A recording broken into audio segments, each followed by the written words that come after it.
we have to address that physically. And this is not to say, and I know that BIMSTEC has taken off its European document, vision document, which is going to happen.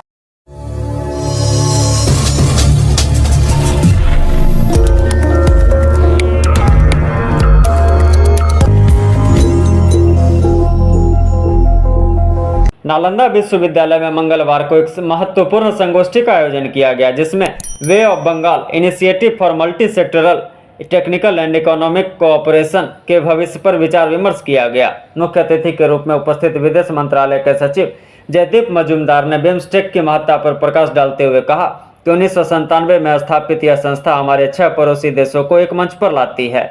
यह शिक्षा, व्यापार, विज्ञान और प्रौद्योगिकी जैसे विविध क्षेत्रों में सहयोग को बढ़ावा देती है। उन्होंने बताया कि भारत सरकार इस पहल को और अधिक मजबूत करने की दिशा में काम कर रही है और जल्द ही दिल्ली में सदस्य देशों के विदेश मंत्रियों की एक बैठक होने वाली है।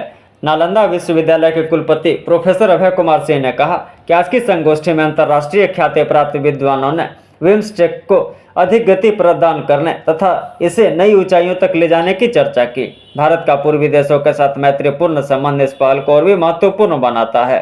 कार्यक्रम में कई प्रतिष्ठित वक्ताओं ने अपने विचार रखे, जिनमें doctor Rajiv Ranjan Chaturvedi, professor Abhay Kumar Singh, doctor रजत एम नाग, सब्यसाची दत्ता, डॉक्टर लोईतोंग बम, विश्वनजीत सिंह और प्रोफेसर राधा दत्ता शामिल थे। इस संगोष्ठी ने बिम्स्टेक के माध्यम से क्षेत्रीय सहयोग को मजबूत करने और आर्थिक विकास को बढ़ावा देने की दिशा में महत्वपूर्ण कदम उठाए हैं। यह पहल न केवल भारत के लिए बल्कि पूरे दक्षिण एशिया और दक्षिण पूर्व एशिया के लिए एक नए युग की शुरुआत का संदेश दे रही है।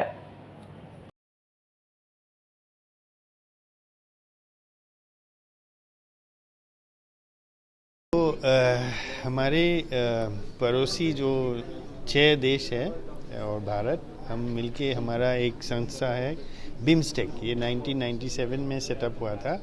इसका फुल फॉर्म है Bay of Bengal initiative for multi sectoral technical and economic Cooperation. तो इसमें हम लोग हर एक तरह की कोऑपरेशन करते हैं। एजुकेशन फील्ड में हो, ट्रेड में हो, साइंस एंड टेक्नोलॉजी कोऑपरेशन में हो, रिसर्च इंस्टीट्यूशंस के बीच में है। तो इसमें इसका हम भारत सरकार इसका और भी डेवलप करना चाहते हैं, इसको नया एनर्जी देना चाहते हैं। तो इसके लिए अभी 2 दिन में दिल्ली में एक ये 7 देश के विदेश मंत्री जो है वो आके डिस्कस करेंगे कि आगे क्या हमें करना है। तो भारत भी कुछ प्रस्ताव देंगे कि किस किस एरिया में हमारी रुचि है डेवलपमेंट करने में और हम क्या इसमें कंट्रीब्यूट कर सकते हैं। साइंस एंड टेक्नोलॉजी में हो, स्पेस में हो, एग्रीकल्चर में हो, ये टूरिज्म में हो, इन सब एरिया में। तो ये सारे स्कॉलर्स जो हैं अंतर्राष्ट्रीय ख्याति के स्कॉलर्स पर भारत में ही है इस समय। सभी लोगों ने किन विषयों को पढ़ा? सभी लोगों का ये था कि जो बिम्स्टेक हमारा है, इस बिम्स्टेक में किस प्रकार को इसको और जिसकी सक्रिय है बिम्स्टेक और बिम्स्टेक कार्य भी बहुत कर रहा है, पर इसको गति प्रदान करना, इसमें इसको और अधिक ऊंचाई पर ले जाना। क्योंकि भारत का जो एक विशेष जो दृष्टिकोण है आज के कि वो पूर्वी देशों के साथ हमारी मित्रता घनिष्ठ है। पूर्वी देशों के साथ मिलकर हम क्षेत्रीय इस अपनी संपन्नता को बढ़ाएं। तो इस विचार के साथ जो हम बढ़ रहे हैं उसमें जो नीति बन रही है, उस नीति को किस न किस प्रकार से ये विद्वान लोग अपने अनुभव, अपने ज्ञान, अपने विचारों से उस नीति को एक दिशा देने की जो सुझाव दिए जा सकते हैं वो इस समय डिस्कशन में हुए हैं। क्योंकि अभी अगले महीने आपको जो हमारे एवं भाइयों, क्या आप भी हैं बिजली बिल से परेशान? तो चिंता ना करें, हम लेके आए हैं उसका समाधान।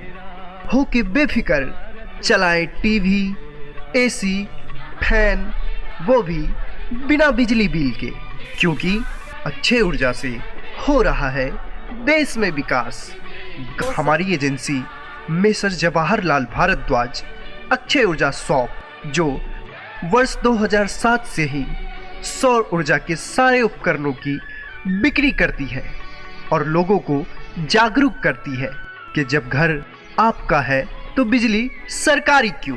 पिछले 16 वर्षों से हमारी एजेंसी के द्वारा अनगिनत संतुष्ट ग्राहकों की सेवा की गई है, जिन्हें उचित दर पे ओरिजिनल सोलर एनर्जी सिस्टम दिया गया है और हमारे संतुष्ट ग्राहक निरंतर हमारी एजेंसी अक्षय ऊर्जा शॉप पर भरोसा बनाए हुए हैं। तो फिर देर किस बात की, आप भी हमारी एजेंसी अक्षय ऊर्जा शॉप पे आए और अपने अपने घर में solar power generation system, solar inverter system, solar home light system, solar campus light system, solar street light system, solar lantern system ले जाएं और प्रदूषण मुक्त भारत बनाएं।